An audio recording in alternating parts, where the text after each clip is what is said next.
मांगने आपके न्यायालय में है, उनसे क्या अल्लाह से समस्या का हल करने का निर्णय दिया जा सकता है? नहीं, इतना आत्मबल आप में नहीं है। ये सीधी चुनौती है इस देश के सर्वोच्च न्यायालय को और इस देश के सर्वोच्च न्यायालय के मुख्य न्यायाधीश को,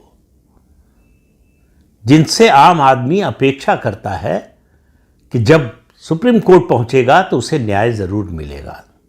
लेकिन हो ये रहा है आजकल कि अगर आप सनातनी हैं तो आप मानकर सुप्रीम कोर्ट पहुंचते हैं कि न्याय तो नहीं मिलेगा, अगर मिल गया तो आपके लिए ये एक तरह का चमत्कार ही समझिए।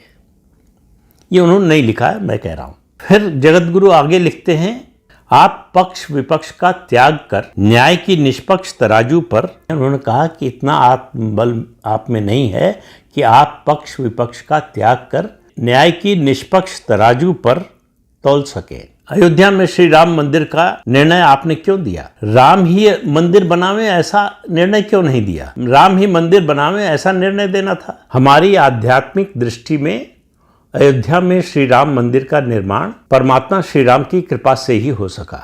अदालत और राम जन्मभूमि तीर्थ न्यास इसका निमित्त मात्र थे। न्यायालय और राम जन्मभूमि तीर्थ न्यास को निमित्त बनाया। पुरातत्व विभाग ने जब नहीं सुनी, तभी विष्णु भगवान के भक्त आपके पास न्याय मांगने गया कि खंडित मूर्ति के स्थान पर शुद्ध मूर्ति स्थापित हो। आपने उस आवेदक के आराध्य का उपहास किया। यह तो न्याय मांगने वाले के साथ अन्याय है। सनातन हिंदुओं के प्रति पक्षपातपूर्ण व्यवहार कब तक होता रहेगा? इस वाक्य पर और ध्यान देने की जरूरत है।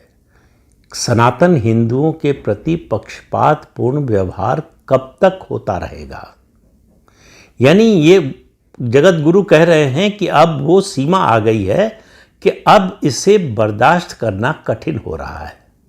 उनका मंतव्य यही नजर आता है। ये शब्द उन्होंने नहीं लिखे हैं। जब तक सभी हिंदू धर्मावलंबी अपने आराध्य धर्म हिंदुत्व के प्रति एक नहीं होंगे, एक होंगे तो हिंदू राष्ट्र भी बनेगा और गौ माता राष्ट्र माता होंगी। उच्चतम न्यायालय की व्यंग्योक्ति, और ब्रैकेट में उन्होंने लिखा अनीति, ये व्यंग्योक्ति उनकी नजर में अनीति है। इस अनीति का हम विरोध करते हैं। ये हमारे शंकराचार्य कह रहे हैं। सनातनियों के आराध्य का अपमान सहन नहीं किया जा सकता है। फिर वो कहते हैं कि श्री भगवतानंद निग्रहाचार्य जी को धन्यवाद देते हैं कि उनके माध्यम से ही इस विषय में हम अवगत हो सके। अब उनकी अंतिम पंक्ति है, उस पर हम सब जितने सनातनी हैं उन सबको सोचना चाहिए, विचार करना चाहिए